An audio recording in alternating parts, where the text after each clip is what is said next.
Providing workers' compensation insurance for employees can be a significant expense.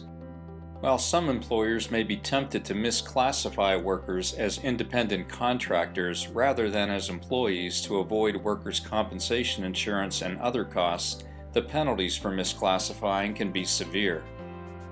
According to the IRS, you are not an independent contractor if you perform services that can be controlled by an employer.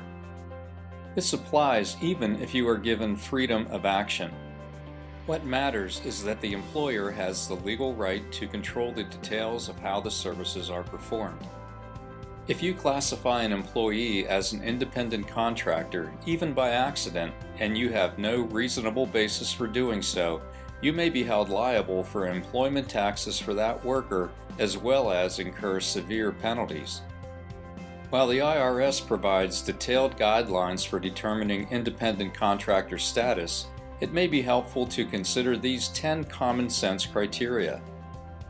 Number 1. The individual has his or her own advertising, such as business cards, commercials, a website, etc. Number 2.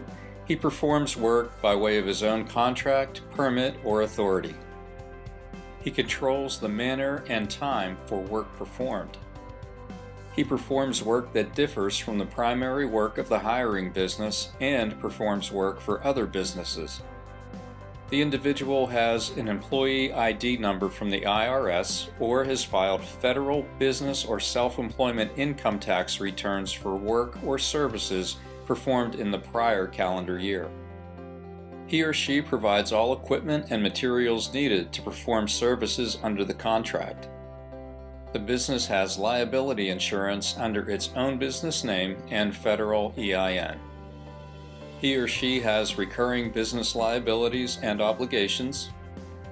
The individual operates under a specific contract, is responsible for satisfactory performance of work, is subject to profit or loss in performing the specific work under such contract, and is in a position to succeed or fail if the business's expenses exceed income.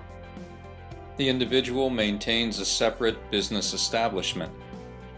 The preceding information is intended only as an overview regarding independent contractor status. If you are in doubt, seek professional advice from a local tax attorney or get an opinion from the IRS by filling out Form SS-8. In summary, the stakes for misclassification can be high, and disputes over worker status can be both expensive and disruptive to your business, sometimes resulting in crippling retroactive penalties. So play it safe. Be honest.